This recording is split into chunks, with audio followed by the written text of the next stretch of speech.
Thanks for joining us on this week's Face the State. I'm Jason Laird, joined by a few individuals with the Motor Vehicle Department. And, you know, there's been a lot of questions and concerns around the Real ID program here in Montana. And that's what today's Face the State is really going to break down, is the whole back story behind Real ID, where it's going, how it's going to be implemented. So again, we've got Sarah Garcia here, Michelle Snowberger, and Sky Schaefer, all of which have kind of taken a different part with the Montana Real ID program. So what I kind of wanted to start with this morning is a little bit of the background of the Real ID program, not so much here in Montana, but just on like a nationwide level. What is Real ID? How did it come about, and why did it come about?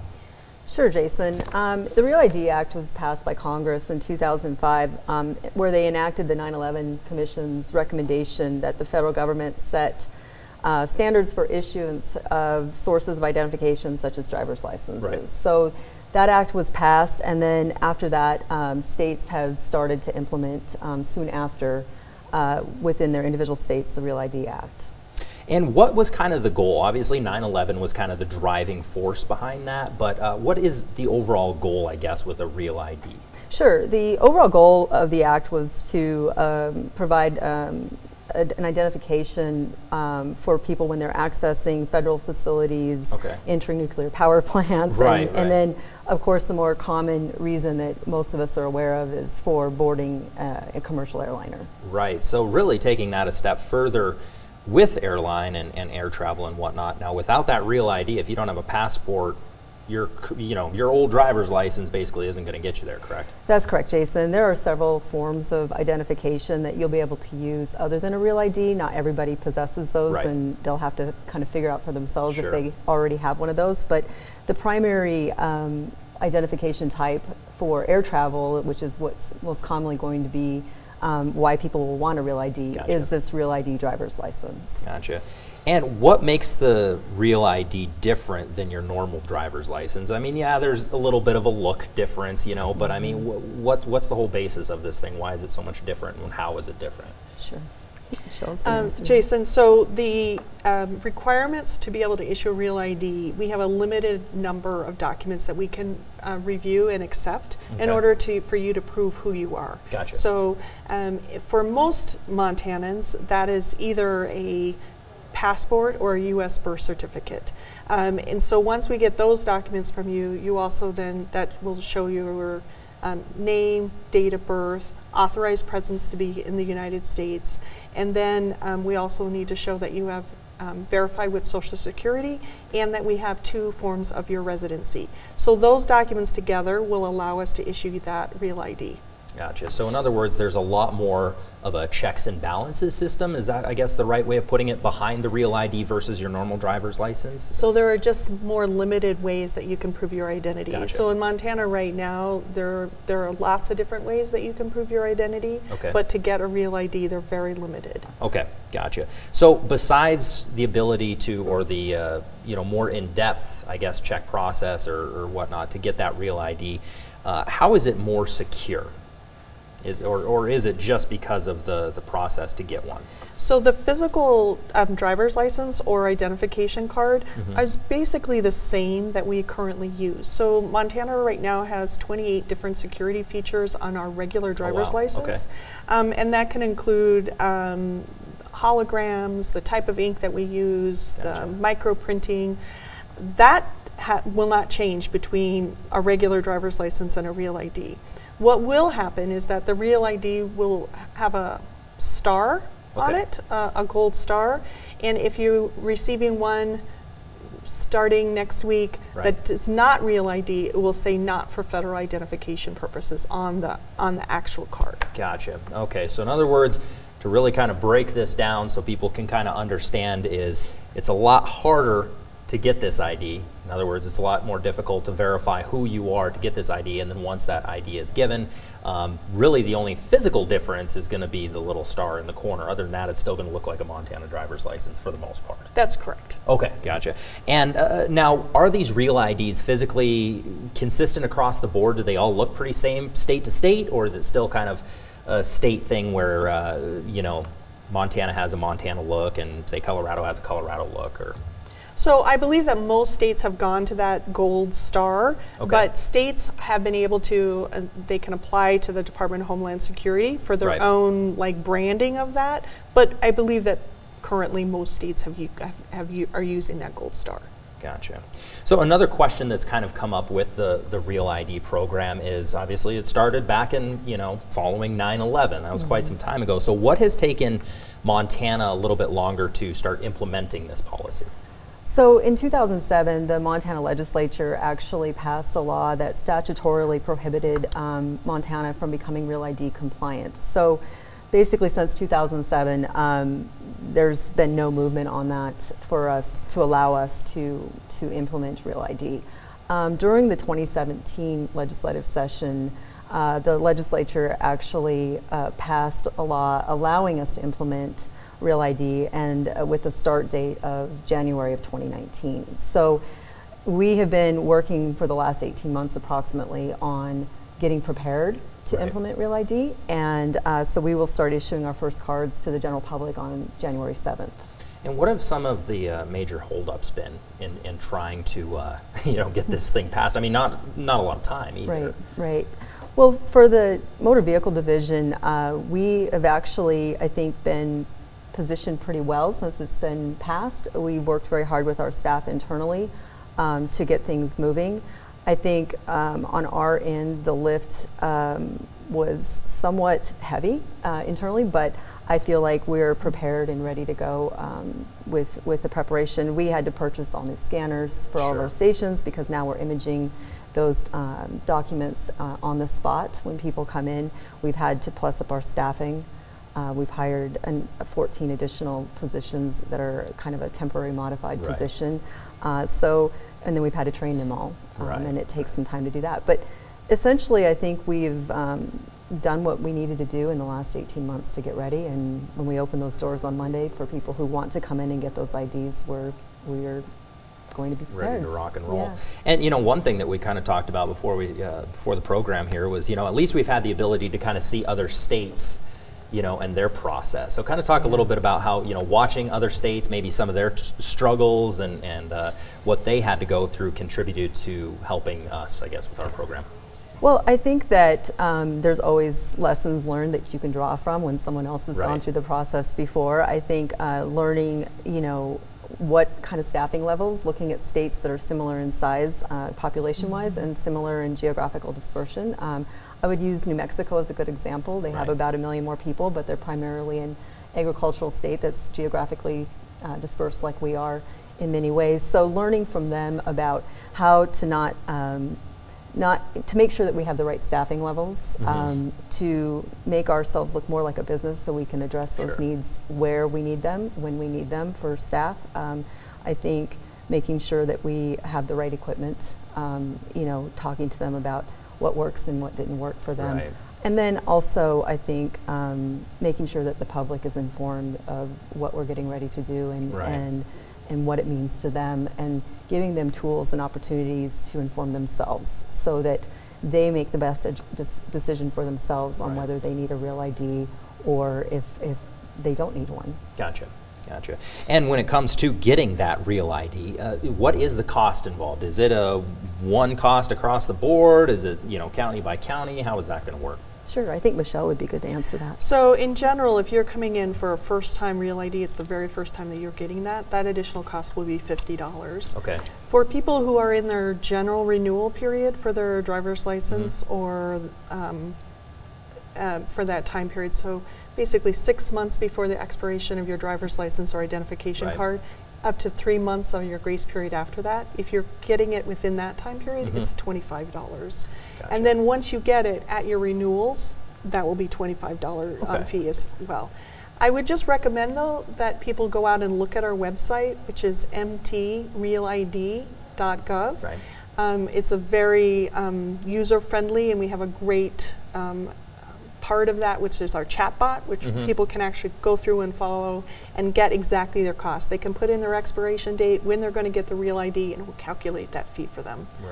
So if there's really any questions, they can go to that website, get a lot of those questions answered. And, that was something that came into my mind is, recently moving back to Montana, I haven't had my driver's license that long. So I'm thinking to myself, okay, I just got my driver's license. Now I got to get still another one. So in my circumstance, in theory, it would be $50 to get that driver's license. And then once renewal comes back up, I would be back at the $25 renewal fee. That's correct. That would be the Real ID fee. Right. You Yes. would pay the initial Montana driver's license fees on top of the Real ID fee. I see. just for Okay, so you have your clarification. initial Montana driver's license fee, and then you have the Real ID fee on top of that. Exactly. Okay, and I'm guessing that extra fee is just kind of going toward, extra staff, extra check. I mean, there's a lot that goes into this that people don't really necessarily see on the surface. I'm Right. guessing that's kind of where those extra costs come involved. Yes, those extra fees were passed by the legislature so that we could offset our costs and is kind of our funding stream to pay Sure. for the implementation of Real ID in Montana. I do agree that the website is an excellent tool for people to go to use Sure. to figure out what they need to bring to the costs, depending on where they are in their renewal cycle. Right. And it helps them be better prepared when they come into our office. So maybe they don't have to come back for a repeat visit. Right, Get right. it right the first time. Bring they go everything through. you need the first trip. That's right. Right. And we kind of talked about benefits a little bit with the Real ID, air travel being one. What are some of the main benefits with this system? I mean, obviously we're looking at security and air travel, but how about like law enforcement? Is there any benefits, like if I was to get pulled over on the side of the street, is there any benefits or extra benefits with the Real ID program other than, say, air travel? The greatest benefit is it allows you to be able to travel with that credential Right. on an airplane, or to access a federal facility that you need an identification Sure. for now. I don't know that there's any additional benefit just in the ordinary course, because your regular driver's license still shows who you are, Sure. still is being able to use to, open a bank account Right. or any of the other things that you would be required to use identification for. Right. So the big thing is I still can keep my old driver's license and still use that driver's license to, commute around town, state, whatever. The main holdup there is going to be, like you said, federal buildings, air travel, things like that. I would not be able to use that driver's license to board a plane or hop into a federal building, correct? After October 1st of After. 2020, Thank you. sorry. Okay, yeah, after October. Perfect. So then with that said too, one of the things that I think Montana really hit the nail on the head with was the commercial production and getting the word out with the Real ID program. We've been able to see kind of how other states did it, and I think we really took this thing to the next level. So I really want to talk a lot about the Real ID commercial, and tell me a little bit about how this commercial idea even came about, like where it came from. Sure. So, Jason, as part of the legislation, we were appropriated $75,000 for Okay. our media campaign, our public relations.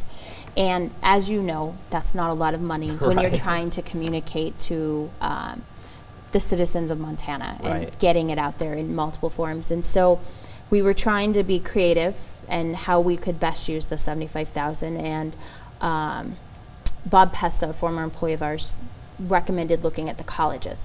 Okay. So we contacted the colleges and universities and found Montana State University Billings, who has a marketing and PR program. And so we contracted with them. We ended up with 5 classes of students between 2 semesters, as well as a research assistant. And so we started at the beginning. I'm not going to lie, it was a little iffy at the Right, first. totally. One of the first recommendations was SpongeBob. Oh my gosh. To which we said, we really are not going to brand Right. MVD with SpongeBob, but it was Right. a great first pitch, and I It think was. that Gets the ball rolling at it's least, right? like any other marketing firm you would go to. It Yeah. may not Not everything always sticks. stick. Right. So the students came back then with Lewis and Clark. Okay. To be honest, I don't know that I was 100% on board at the beginning, but Right. they made it memorable, not just kind of the typical Lewis and Clark, and so they did an amazing job. They then did market segmentations. Who are we marketing to? How do we get the word out? Do they watch the news? Do they use social media? What can we do to best spend this money? So then they also did focused groups where they aired different versions to determine what was the best received. And Lewis and Clark was it.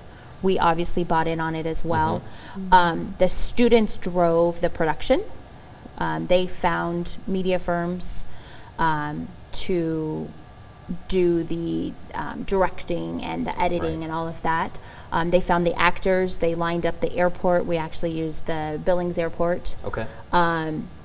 Went down. The students learned a lot about the backside of commercial as well. And then we worked with the Montana Broadcasters Association and did a partnership with them to maximize our actual media buys for air and TV. Right on.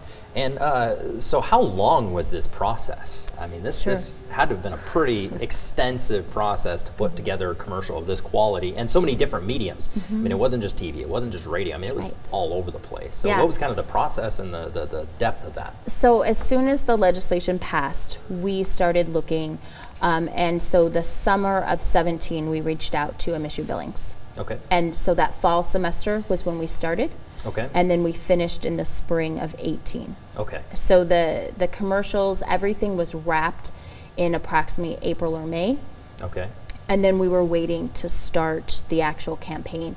And because elections were going on and media was focused on other things, so we decided to start our campaign the day after Election Day. Okay. And so that's when we went live. But we also, in addition to the website, because that went live approximately Labor Day. Okay. We added a social media account just for Real ID to help the citizens know where to go. That has been very successful. We've done some live question and answers. Our staff have done an amazing job of responding and also updating our frequently asked questions and making them more understandable and not using so much jargon. Right. I'm sure that's a huge process. And what, the student involvement, what was kind of the reaction you saw out of the students that were involved with this? I mean, not only were they, at school learning about, media and commercial production, but they were actually getting to implement this. So what was kind of that reaction that you got out of them? So we actually have some students, we have one of them currently as an intern helping us with social media right now. Wow. Okay. So it's kind of nice to see it end to end on that. Right. We had some students in the commercials with us. Okay. So they actually got to be participants.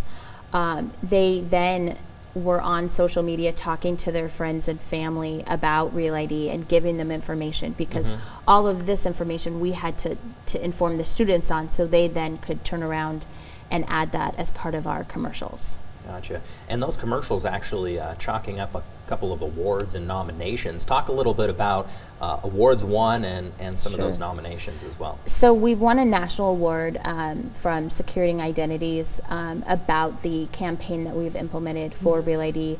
As Sarah talked about, many states have contacted us about what we've done. States that are in similar situations with not a lot of time to implement Real ID. And that's really a tribute to our staff, as well as the partnership with MSUB and their students, trying to find some creative solutions. And I think, for the students to be able to have something like this on their resume is a real big win for them when they go to find a job. Awards that have been nominated, the Addy award submission period is in January, so we will be submitted for that from MSU Billings for the local Addies. And then the Motor Vehicle Association, we're going to be submitting approximately 5 awards for our campaign. Right on. So now that we've kind of broke down the Real ID and what it is and how it's stemmed, I kind of wanted to talk about, we mentioned a little bit about just questions that you've all received. I'm sure from each different department within the motor vehicle division, I'm sure you've all kind of come across different questions and more common questions than others. So what I guess would be, we can just kind of start and go around the table here, what are some of the big questions that you frequently receive from folks out there needing to know here in Montana? I think the biggest ones are, do I already have something in my wallet that will get me on an airplane? Gotcha. Many people have a passport or they have a military ID of some type that they can use to get on an airplane. And so I think the biggest thing that we try to do is not make decisions for people on what they need or don't need. We try to provide them with the resources so that they can research it themselves and find out the options, because everybody individually has different circumstances, and you may not fly. You know, you may not need to get on an airplane. You may not need to go to a federal facility of any type, or you may already have something in your wallet or at home, a passport, that you can use to access those same facilities. So I think that's one of the things. The other thing I think that I really want to stress is that before people come in, making sure that you already have those documents that you need. For example, a lot of people don't have a certified birth certificate sitting at home. Or if they do, it might be at their parents' house still, or, you know, who knows. So making sure, whether you were born in Montana or another state, that you get that documentation well in advance of making your appointment or before your appointment to come in, because the last thing we want to do is have people come in and not be able to get what they need when they came in there for it, especially when they've made an appointment and they've put it on their calendar, and maybe even have taken time off of work. So, and we all know nobody likes waiting at the DMV. Well, of course not. Yeah, of course not. Yeah. So just really having your ducks in a row and making sure. And again, all those resources can be found online. It's not like this is a big mystery on what you need to bring in. All those resources are very readily available. Just make sure you have that paperwork before you go in for your appointment. Yes. Right on. So how about you for questions that... So a lot about documents, like what do I need to bring in? There's just one additional item for people who have changed their names. So you got married, got divorced, you had a legal name change. We would need those documents as well. So that's just something for people to be thinking about when they're doing that. But all of that is on our website, which I'm just going to say again, is mtrealid.gov. And the other item is how do I get it? And that means you have to make an appointment. So you just need to say, I'm doing a new license if you're a new driver, a renewal or a replacement. And we've just put extra time into those appointments to accommodate the Real ID. So you're not making a Real ID appointment, you just need to make an appointment. Gotcha. And just kind of, again, to recap top to bottom, what are the documents that I need to get my Real ID? So you're going to need to prove your name, your date of birth, social security number, authorized presence, and residency. Some documents will prove multiple of that. So the most common is a certified birth certificate or a U.S. passport, your social security card, and 2 forms of residency. Most common of that is a utility bill. It can be a mortgage statement. It can be your insurance card. It could be your existing license. All of that shows your residency. Perfect. And as far as the chatbot goes on our website, it will actually walk you through what documents you need, and you select what documents you have, and it will tell you what ones specifically you still need to bring with you. So it's pretty user-friendly on that front. So again, I'm going to shamelessly plug mtrealid.gov. Which is a standalone website, separate from the motor vehicle website. So it's specifically for Real ID information and questions. And what's some of the feedback you've gotten from the website? Have you found people are finding it pretty helpful, a little confusing? What's their feedback? So part of our award ties to the website, and it's one of the first government conversation ones. Again, kind of eliminating the jargon, making it easy to understand. You know, we were featured in Business Insider about our award and our website, but the feedback has been great, as has the chatbot, because users are able to see that. The nice thing about the website is after the commercials air, we're then able to see a spike in our website usage. So people are actually going there shortly after the commercials aired. That's pretty cool that you're able to like take it and track it right down to the usage and, you know, where they heard it, and then, you know, how they're using that resource, for instance. So that's pretty interesting deal. And then as for the bot, you know, that people are actually able to ask questions, you know, has that been pretty successful? It has. We have different bots. The bots overall have eliminated approximately 1,200 calls monthly. And so that doesn't mean that we're not helping the citizen. It just means that they're able to help themselves get the same information, but maybe it's at midnight at home in my pajamas, right, rather than having to call in. Having to wait during business hours. Or come to an office. Right. The other thing I want to say about the media, we've partnered with other state agencies and put messaging on envelopes that the state was already sending out to citizens. Right. And we've just put Real ID logo and information on the back. We've also put information out in our partners' newsletters, and so we've done, I think, a good job in trying to find other avenues that citizens are already interacting with government. Right.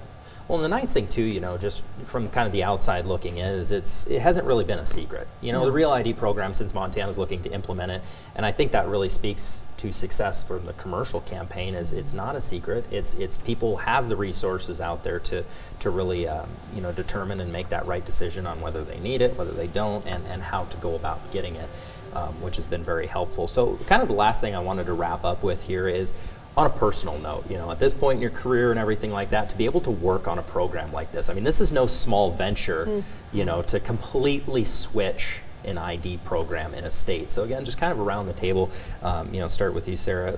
What was it like, just from a career standpoint, to be able to work on a program like this? I think it's been a really amazing opportunity. I think, once we could get through the policy issues and to the place where that we can now implement it, we have largely been given the ball and just been able to run with it. And I think for me, as someone who likes to run with the ball, Sure.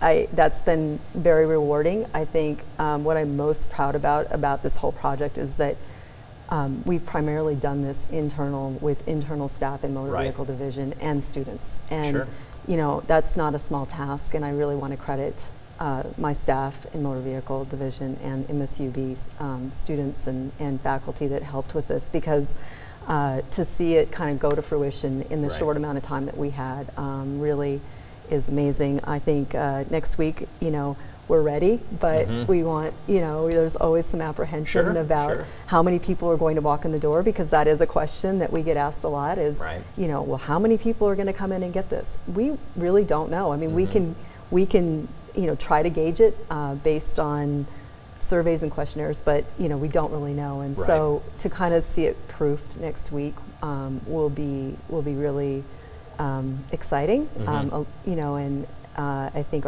I know our staff are ready, but I'm really proud of the work that this team has done. So for me, personally, professionally, it's been a really great project to be involved in, and I'm really excited to see the outcome of it, and I appreciate our leadership, Attorney General Fox, for giving us that latitude as well, and trusting kind of us to run with the program. Yes. Right. So we got about a minute here. Michelle, thoughts behind it? It really is just an amazing team. Motor Vehicles has been the most collaborative place that I've ever worked. And from that examiner who's out in the field, who's issuing credentials on a day-to-day basis, to the people who are handling our driving records or the vehicle side, it's just an amazing process to be able to do this, and I'm just so honored to be part of it. Right on. Really amazing. Right on. And Sky, you've had a lot of creative aspects behind this. Just kind of talk about that a little bit. I think, I would echo everything that Michelle and Sarah both said. I think the ability to build partnerships, to provide information and better services to citizens is really what I'm most proud of. And the fact that we were able to tie this to students who can then put that on their resume means a lot to me. Right on. So thank you, ladies, so much for coming in. Hopefully that cleared up a couple of the questions around the Real ID program, and thanks for joining us on today's Face the State. Face the State, a presentation of MTN, the Montana Television Network.